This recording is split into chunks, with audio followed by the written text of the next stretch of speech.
And we are live here on Twitter/X, YouTube as well on the Fantrax channels. What's up, guys? My name is Nick Skrip, NFL content lead for Fantrax. And my wife texted me earlier. She said, hey, at night, I have to work on some things for school, some work things.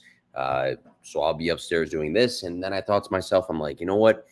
I can do some stuff too. And it's been a little bit since I've been on a live stream. I've done tons and tons of content every single day this off season, but I haven't done a live stream in a little bit. So I figured, hey, let's talk about a topic everybody knows and loves, sleepers, specifically in 2024. Got a bunch of guys we're going to talk about here today. Should be a good stream. It's going to be just me. So if you are already annoyed by this voice, it's going to be me for about 30 to 45 minutes, but it's going to be good stuff, and I'm excited for it. So let's get it.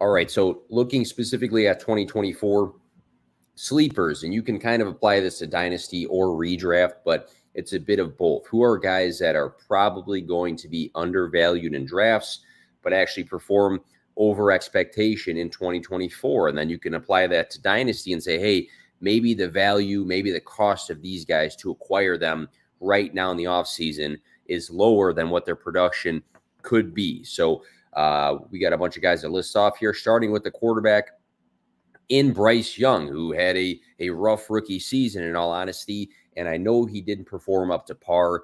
He was poor in games, but I don't think he was set up to be successful at all last season. But we look at the offseason, and what are some positives for him?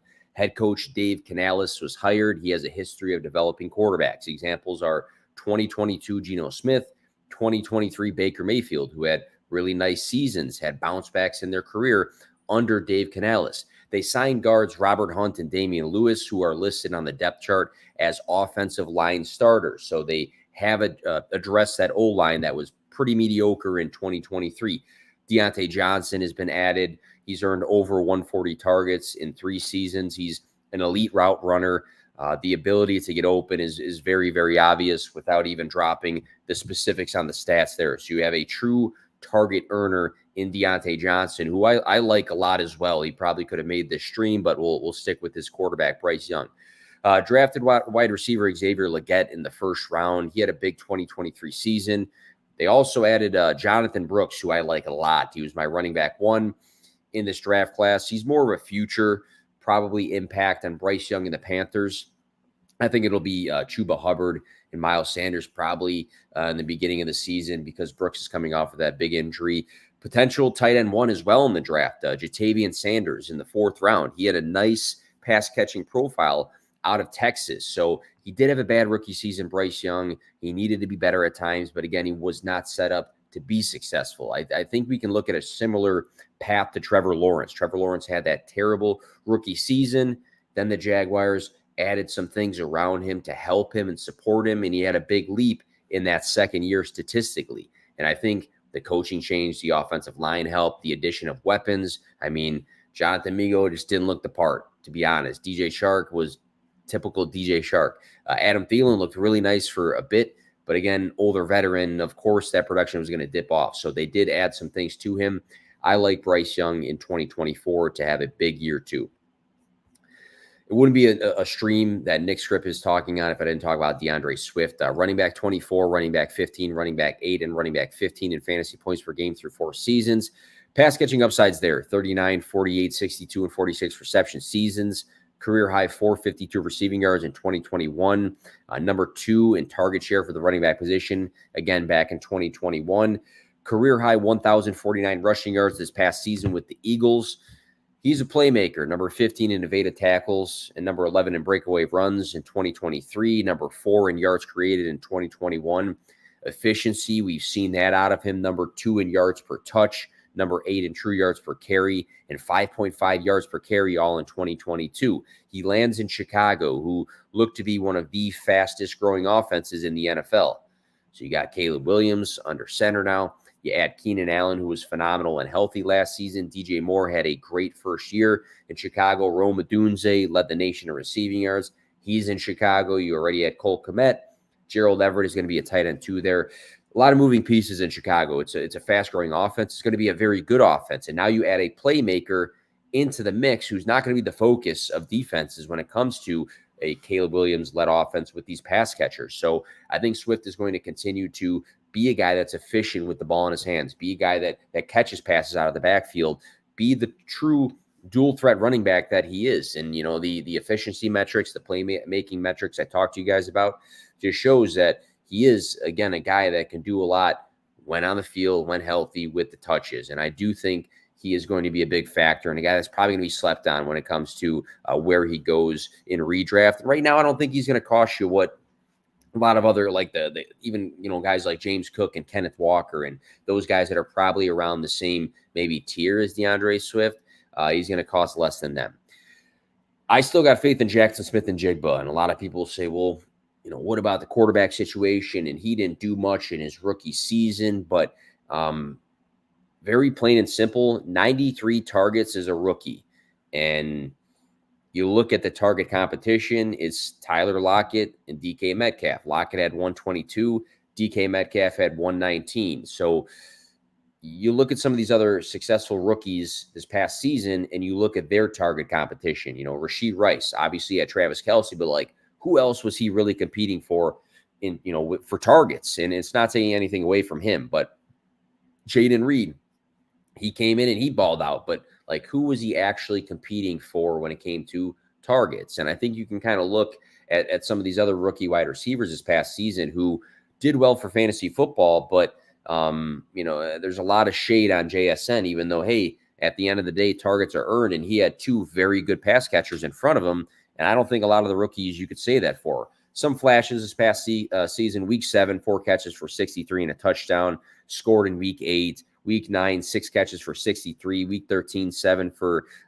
62 on 11 targets, which is significant, again, because of those other 2 pass catchers. Week 15, 4 for 48 and a touchdown. Week 16, 6 for 61 yards. So you saw little glimpses out of JSN. Number 21 in yards after the catch. We've seen slot guys historically dominate in that stat, like Cooper Kupp, Amon-Ra St. Brown. So that's a good one to make sure that we plug there. Number 6 in target separation. I think that kind of goes back and forth. Some people look at that differently, but number 28 in total route wins, number 17 in route win rate. So this is all via player profiler, but it shows again that he's a guy that can get open. And we knew that from his profile, out of college. And he was regarded as the best wide receiver in that wide receiver class this past year. And I still believe in the talents. I think it's going to turn more into a 1-2 DK and JSN punch.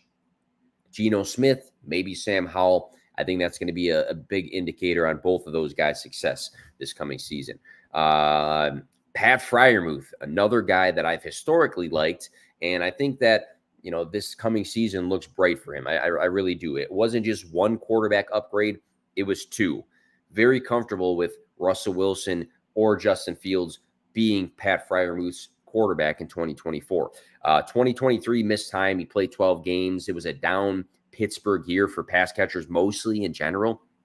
2022, though, 98 targets, ranked 5th, number 3 in deep targets, 63 catches, ranked 6th, 732 receiving yards, ranked 6th, and then the 286 yards after the catch, ranked 9th. So some good metrics there in 2022. And we saw touchdown upside for him in his rookie season. He finished actually first in red zone targets with 20 that year, and he scored 7 touchdowns, obviously with Ben Roethlisberger back then. Deontay Johnson's a Panther now. This leaves George Pickens, who had 106 targets last season, as the perceived number 1 target, or the wide receiver 1. And then you got third-round rookie Roman Wilson as the wide receiver 2. So when we're looking at a guy who is set up to be probably the number 2 pass catcher for the Steelers with quarterback upgrades, also, you got to note that the Steelers did a great job with multiple picks in this past draft or this draft, selecting offensive linemen. I can't sit there and break down, hey, this guy they took in the first, this guy they took in the fourth, have these qualities. Maybe I can go Google it and stuff, but I won't bore you with those details. But it's very clear that they knew the offensive line was not good. They addressed it. The quarterback situation was not good. They double addressed it. And now you got the, previous wide receiver one out of Pittsburgh. I think Pat Fryermuth's going to be a guy that gets over 100 targets and is going to be, again, a top 12 play. And I think the perception of him is that, he had a bad year and not looking at the rest of the context clues there. Big fan of the Muth breakout season. I'm with you, man. I'm with you. I've been a Muth fan. I believe in the guy. We saw good things the rookie season with the touchdowns. 2022 checked a lot of boxes. 2023 was down, but it was down for even Deontay Johnson last year, most of the pass catchers. Jameson Williams, and a lot of people will say, again, like he's a guy that, has had opportunities. He's made these mistakes. He's been injured, but I think we got to look beyond some of those stigmas and narratives to look at what could be. 2023 in the postseason for Jameson Williams, 2 catches for 35 yards. That's 17.5 yards per catch in the divisional round versus Tampa Bay. 2 catches for 25 yards and a touchdown versus San Francisco in the NFC Championship. So big plays, right? Big plays with the yards per catch, scoring a touchdown. Not a lot of volume, but again, that's what J-Mo can be, is the big play guy. In 2023, the highlights for the regular season, he was number 5 in the average depth of his target, 15.6. That's expected. That's in his profile.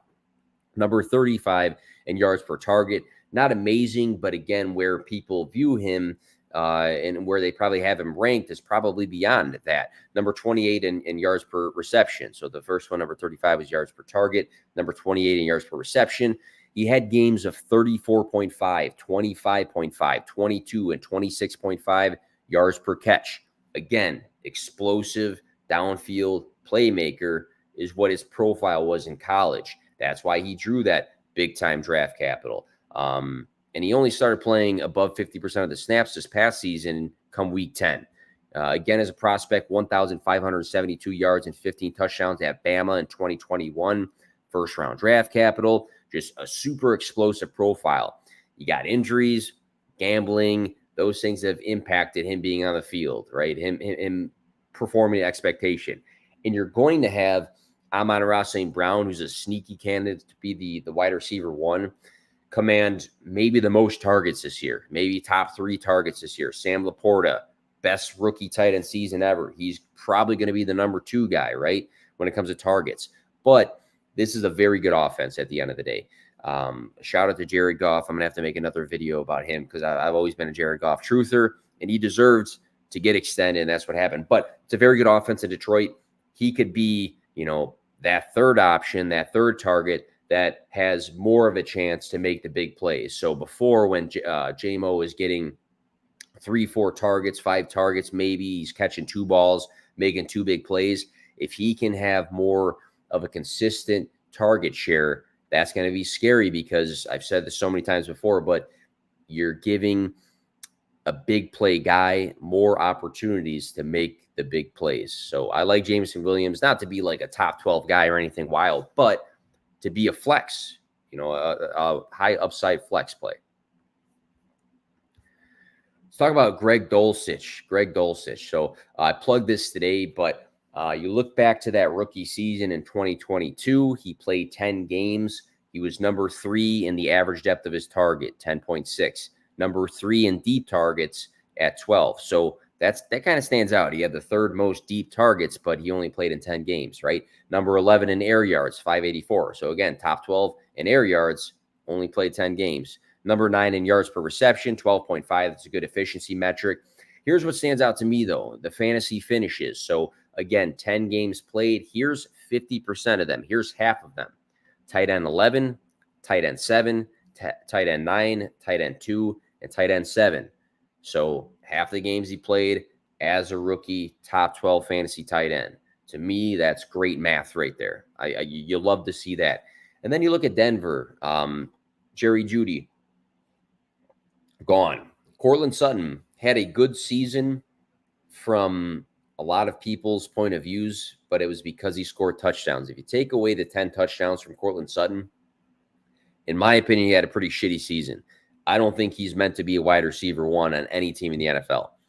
Could he, have some good games and have some flex-worthy weeks for fantasy football? Sure. But don't, look at Cortland Sutton as, well, he's the default wide receiver one. He's about to have 150 targets. I don't know about all that. Marvin Mims Jr., we saw him in windows, kind of like J-Mo, where he's like this big play guy. Maybe he has opportunities. I like Troy Franklin. The NFL didn't. He was just drafted, out of Oregon, and I think that he could be a sneaky guy for targets.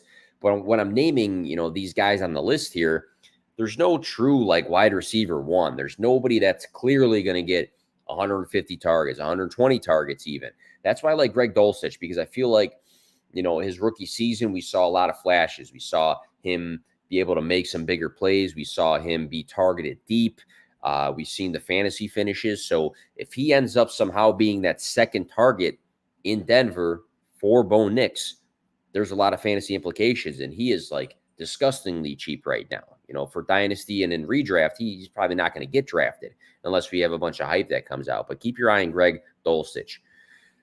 Won't go super deep into this one, but James Conner, I think, I like Trey Benson, who was selected in this year's NFL draft. A lot of people thought Benson was the running back one of this 2024 draft class. I had him as my running back two. I don't think Trey Benson's coming in and just like pushing James Conner out the door. I think that James Conner is just going to be running to the ground until the wheels fall off when it comes to his time in Arizona. And if you look at the last 5 games this past season, here are some of the averages for James Conner. 20.8 rushing attempts, workhorse. 102.8 rushing yards, excellent. 4.92 yards per attempt, good, efficient. 1 rushing touchdown per game, solid. 2.6 receptions, okay. 25.8 receiving yards, nothing wild. 0.4 receiving touchdowns, sure. 23.86 fantasy points. Those 5 games, running back 5, running back 11, running back 4, running back 4, running back 1, and running back 5. I also recently tweeted out something about Conner and related to the big plays. I had to find that one, but I believe it was the amount of 20-plus yard plays this past season, and he led running backs. James Conner is very good when healthy in Arizona, and this Arizona offense is a lot different than it was in 2023 because Kyler obviously didn't play the whole season. You add Marvin Harrison Jr., who's like the next Justin Jefferson, Jamar Chase sort of prospect or rookie. I think this offense is going to take a step forward, and I still think that James Conner is going to be the guy that gets the majority of the touches. I think Trey Benson's probably, a good patience play in Dynasty. Great handcuff to have. Conner's got the injury history, but I don't really see it being a committee, at least for the first half of the season. I think James Conner is just going to be a guy that people look at and be like, that guy's been injured in the past. I can't count on him. But if he's cheap in redraft and then in Dynasty, he's probably third cheap. I'm thinking, hey, if I can have him win me some weeks, that's what matters in fantasy football. The play to win mentality that Nick Skrip has pushed before. But if James Conner can win you X amount of weeks and he doesn't cost you much, he's a sleeper, right? Because we've seen him ball out. Look at those last 5 games. He's not taking a step backwards. And I think that a lot of people are going to look at injuries and Trey Benson and fade James Conner, and I think he's going to turn into a value. I can talk about a lot of rookies. I think I'm going to do 1 or 2 maybe and be done with it. But I want to talk about Jalen Polk out of Washington, who is not somebody I actually was like super high on. His teammate, Rome Odunze, everybody loved him. Obviously, Michael Penix Jr. was the surprise of the draft, getting selected in the first round by the Falcons. That was his quarterback in college. But I wasn't super, super high in Polk, but I started looking a little bit deeper, and then I started looking at the opportunity. But in college for Washington, he had a really big last season in 2023, 69 catches, 1,159 receiving yards, 9 receiving touchdowns. So quality, right? You look at him, and he's a decent-sized guy, 6'1". He gets up, and he wins the contested catches. highly productive season. He's committed to his routes. He's focused on finishing deep plays, puts a lot of effort into blocking. So he'll be on the field. And I think we know he's going to be on the field because New England spent good draft capital on him. Round 2, pick 5 on Jalen Polk. So the Patriots wide receiver room is wide open right now. So I think the landing spots are very intriguing, right? Demario Douglas led the team in targets last season as a 6th-round rookie. So, props to Douglas for doing that. And I think he can even be a little bit of a sleeper this year. But, that kind of says a lot. Kendrick Bourne was balling out. He had a hot start, tore his ACL. He'll be back, but he's coming off the torn ACL. Juju Smith-Schuster, he had that one big NFL season. He's been below expectations since, and he's been another guy dealing with injuries. KJ Osborne's there. We've seen a lot of good games out of him, but he's always been like that wide receiver 3 that finally gets an opportunity, might have a good game, but then they're like, all right, you're back to wide receiver 3. So that says a lot, enough about him. Hunter Henry's a fine tight end. I think there's a chance that Polk could be the wide receiver 1 in New England as a rookie year 1. And you look at him and you don't, there's so much focus on the Marvin Harrison Jr.'s and Malik Neighbors and Rome Odunze and Ladd McConkey and Keon Coleman. And you just go down the list of these other guys. And I don't think Polk's really talked about in the same light at all, but he's got one of the nicest opportunities. He's got a rookie quarterback, obviously, in Drake May, and that might be indicative of if he's going to have a big season or not have a big season. I just tweeted out something like last night saying like, hey, CJ Stroud and Tank Dell. And I'm not comparing Drake May to CJ Stroud and Polk to Dell. I'm just saying, hey, those two had a really good connection off the field. They carried it onto the field as both rookies. Like we saw that. Maybe we're going to see that out of Drake May and Jalen Polk. And I said that because they were at, I think, a hockey game. I don't remember what it was, the Bruins or something game, standing next to each other, posing. They were hanging out. So I'm like, hey, maybe they're building this off-field connection, and they could be like CJ Stroud and Tank Dell. They're rookies coming in, and they kind of lean on each other. So Drake May, if you believe in Drake May, he's going to have to be connected with somebody. Maybe they spread the ball out everywhere. But Polk, I think, has such a nice opportunity, and everybody hypes up Javon Baker, for the Patriots, and maybe he's a really good sleeper. Maybe he is, but, 4th-round draft capital, and he gets the hype over the 2nd-round draft capital guy in the same team. And you might say, well, I liked him better in college and this and that. I mean, there's a difference there. I kind of wish that Polk had the same hype that Javon Baker's getting right now because I think it's way more warranted. So look out for him in redraft. Najee Harris. I joked around and I said everybody loves Jalen Warren, everybody hates Najee Harris. That seems to be the case. If you look last season after Matt Canada, who was the offensive coordinator, was fired after week 10, weeks 11 through 18, things changed for the Steelers. Najee Harris averaged 18.75 touches, Jalen Warren 13.5. And you'll say too, some people are going to say, well, it's Arthur Smith now. So, look what happened with Bijan and Tyler Algier. It's still Mike Tomlin at the end of the day. And you know what Mike Tomlin loves? He might love him some Jalen Warren, but Mike Tomlin loves him some Najee Harris. And Najee Harris, you got to look at the end of the season because they were in the playoffs, right? That at the end of the season, those handful of weeks pushed them into there as well. But Najee Harris, specifically weeks 11 through 18, in that 8-game sample size, was 4th in rushing yards. He averaged 4.1 yards per carry, 5 rushing touchdowns. Hot regular season finish, too, 16 through 18. So we look at those 16, 17, 18, those 3 weeks.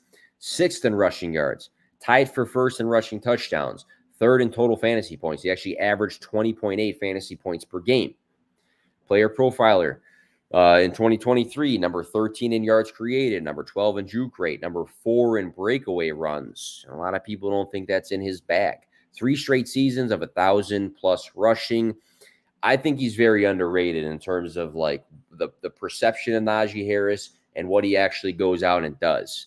I don't think he's ever going to go back to what he did his rookie season with those 74 catches, but maybe he gets a little bit of a bump there. Maybe that's more split between him and Warren. I guess it's something up in the air right there. But I noted it earlier talking about Pat Freiermuth, but Pittsburgh went and improved their O-line. And I think that, to me, is very significant. I think the fact that Najee Harris ended the season so hot, he's a guy that too. If you look at some other advanced statistics, I'm pretty sure. Yeah, if you look at like yards after contact and you look at some broken tackle numbers, they stand out and they pop for Najee. Drafted offensive lineman, and I said this before, in the first, second, and fourth rounds. So Pittsburgh did the right thing to support not only their quarterback being protected, but also the run game. So do I think Jaylen Warren evaporates? No. Do I think that Najee Harris and Jaylen Warren should be valued similar to one another? I don't. You can say it's a committee, but it's a 1A, 1B, and it's definitely Najee. We saw that last season towards the end of it, and you could look at Jaylen Warren's efficiencies and, say, Zeke and Pollard sort of thing, but I think Najee Harris actually is going to be a sleeper for 2024. And he's a guy that I think that I got John McGlynn. Connor's a great sell after a couple good games. Could be the case. Maybe in Dynasty. It depends on. Redraft. I don't know if I'm going to go and sell guys that are productive. Dynasty though, could be the case. Could be the case. But it's hard to have running back depth. It's hard to have running back depth at times. So if it's going to destroy your running back depth, just because you're worried about a fall off, sometimes we jump the gun a little too soon. So Connor might be one of those guys in Dynasty where you kind of just ride it out if you're a contender or if you're somewhere in the middle. But that's a good point, though. If he does start hot, maybe you can capitalize on that. I think we got a couple more guys here. A lot of people don't like him, and I can get all of that. Speaking specifically about fantasy football, Deshaun Watson's probably my number one or number two favorite quarterback sleeper that I can think of right now. Bryce Young's been a guy I've been talking about a lot. I talked about him earlier on the stream. Deshaun Watson's right up there with him, though, as far as a guy that, again, defining sleeper, the value now is lower than what the production will be. The cost now, the market value in Dynasty is lower than what it will be later. For redraft, the perceived value, the perceived production is a lot lower than what it could or should be. 3 full seasons, 2018 through 2020. He was a top 5 quarterback in fantasy points per game through those seasons. 21.3 points per game in 2018, 22 points per game in 2019, 23.5 points per game in 2020. And you might say, that was like 4 years ago, Nick. Like, why even mention it? Because he was regarded as a very, very valuable fantasy quarterback in the past, and there's indication that he can still be that. He's in a very supportive system. And even this past season, we saw some good weeks. And we'll get into that in a second. But when we look at Watson, there are some highs that he's had in his career that just scream fantasy football production. 551 rushing yards in 2018. He's had 3 seasons in total over 400 rushing yards. 7 rushing touchdowns in 2019. 4,823 passing yards in 2020. 2 seasons over 4,000 passing yards. 33 passing touchdowns in 2020. 70.2 completion percentage in 2020. 3 seasons of 67+ completion percentage. Didn't play in 2021, and then 2022 and 2023 seasons were cut short. That impacted his value. Even in 2023, though, this past season, we saw production that translated to fantasy football. Watson played in 5 full games, and here were 3 of those games. 154 passing, 45 rushing yards with a touchdown in the air and on the ground. Week 1, 21.7 fantasy points, quarterback 5. 289 passing yards and 2 touchdowns for 21.2 fantasy points as the quarterback 10 in week 3. 219 passing yards, 2 passing touchdowns in week 9 for 19 fantasy points as a quarterback 8. So you got 3 games out of 5 full ones that were very, very good for fantasy football. Joe Flacco, very different quarterback, but balled out in Cleveland. It's credit to Joe Flacco, but it also shows that a quarterback can be very successful under center. Kevin Stefanski, coach of the year, operates a good team, good offense. Myles Garrett, defensive player of the year, so both sides there. Great offensive line. Amari Cooper's coming off of a career high 1,250 receiving yards. David Njoku at one point was looking like the best tight end in the league, and he had career highs across the board: 123 targets, 81 receptions, 882 receiving yards, 6 receiving touchdowns. I still believe in Jerry Jeudy, and I can get as much shit about that as anybody wants to give me. That's fine. I'll talk about Judy another day, but it was just 2022 when he had a lot of metrics that said, hey, this guy is actually pretty good still. Got to stay healthy and, down 2023. But I think he's going to be a great wide receiver, too, for Deshaun Watson. And I think he can have a career turnaround. Elijah Moore is still going to be a role player, hoping for a Nick Chubb bounce back. Deshaun Watson, super flex target. I think the perception's low of his value. I think that in redraft, it's going to be very low as well. But we've seen very, very clear fantasy football production and ties to him through time.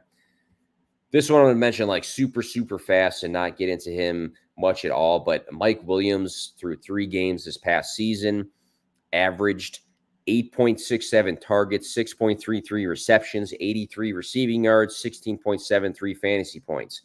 Tore his ACL, unfortunately, but he did it early, so that gave him a big window to get back healthy. And a lot of people look at Mike Williams and say, this guy cannot stay healthy. He's always hurt. 3 games played in 2023, 13 in 2022, but then in all of 2021, 2020, 2019, 2018, maybe he was like banged up here and there, but he played at least 15 games in all of those seasons. So I think it's a narrative that gets echoed all the time about Mike Williams, but I think healthy, explosive guy. He's a big play guy, 1146 receiving yards back in 2021. He's had a 9 touchdown season. He's had a 10 touchdown season back in 2018. Now you get tied to Aaron Rodgers, and I think that, he serves as a very good wide receiver to Mike Williams. Somebody was asking me earlier why I didn't say Malachi Corley was going to have, 90-plus targets as a rookie. It's because of Mike Williams. I'm not going to, make a prediction that he's going to get hurt. I don't see the need to operate that way, but I think he could be a good flex play with Aaron Rodgers, with Garrett Wilson drawing much more attention as an undervalued veteran in 2024. Last guy we'll talk about on the list here. For Dynasty, he's got a lot of value, right? Your rookie drafts, he might go in the first round. I drafted him in the first of a home rookie draft. And Keon Coleman for the Buffalo Bills. And you might say, again, Nick, like everybody's been talking about him. Didn't you see the video? He's so funny. Like he was at the facility doing this, and that. Sometimes when it comes to sleepers, I like to intermix dynasty and redraft because I think there's, this view that, hey, we got to not overhype the rookies, right? Because, people do it in a redraft and they get burned. Sometimes you just hit on guys with nice opportunities. Again, I mentioned them earlier, but Rashee Rice, Jaden Reed, 2 wide receivers in the second round last year that drew good draft capital. Same thing can be for Keon Coleman here. He's got good size, 6'3", and hands. He gets up and makes the difficult catches. He's got basketball roots, and that's very evident sometimes on, his highlight tape on YouTube. If you go and Google it, he attacks the ball. He works hard to make plays, wins with that size. Highly, involved in special teams, so he can be used in different ways. 1506 career receiving yards through 3 seasons, Michigan State for 2, one at Florida, 19 total touchdowns, lands in Buffalo. Great opportunity. Stephon Diggs vacates 160 targets from last year. You got Curtis Samuel, Khalil Shakir, who I think are pretty good players. Like, in all honesty, I think they're pretty good players, but I think they're complement pieces. Dalton Kincaid earned 91 targets as a rookie, as a first-round selection last year. He's set up to probably have a massive year. In all honesty, Dalton Kincaid, could he be the number 1 target in Buffalo? Could he be Josh Allen's Travis Kelce? Maybe. But I think someone else got to step up. And I think Curtis Samuel will have some good games. And I think Khalil Shakir is going to be a good little option in the slot. But I think Coleman, you got good draft capital, round 2, pick 1. You have the build of a wide receiver 1. And if you surveyed the world, like, who do you want your wide receivers in fantasy tied to? Josh Allen's got to be like a top 3 guy on that list, no? So I think that he's going to be a little bit undervalued in redraft unless we see a bunch of, highlights and clips and camp talk. But Keon Coleman, even in Dynasty right now, I think he's going to go in the first round or maybe early second round. Maybe, it depends on your league of your Dynasty rookie drafts. But I think he's a guy, if he goes out there year 1 and looks great with Josh Allen, think about what his change in dynasty value is going to be, right? If he goes out there this year, Keon Coleman, and he is the wide receiver 1 for fantasy football in this rookie class by chance, or maybe if he's behind, 1 or 2 guys, he's still in Buffalo attached to Josh Allen. That dynasty value is going to go way up. Redraft, he could be a valuable guy probably in the later rounds, I would guess right now. But that'll do it for the sleepers here. Try to get on more live streams this offseason. I think closer and closer to the season. You can follow me on Twitter at P2W Fantasy. I'm dropping different content on a daily basis, whether it's like short videos, data drops. If you look at Fantrax, all the graphics there for all the sports, that's stuff that I do as well. Try to do a diverse variety of content to kind of hit the different needs and wants of fantasy football consumers. So again, check me out at P2W Fantasy. Fantrax, can't speak enough about the brand. It's definitely been growing. Get on the app and play because they are good at not just fantasy football, but like fantasy sports in general. It's you go to these other apps and they might be really good at one sport, but they're really not at anything else. And Fantrax just has unlimited customization, and it's a brand. As a content creator, I love to be a part of because I got my hands on everything. We have a really good writing team at Fantrax, guys that put out very good work for all sports, but I can speak specifically about fantasy football. And we're going to be grinding all off season, and we have been. So hope you guys enjoyed the stream. Tell your buddies about it, and I'll catch y'all soon.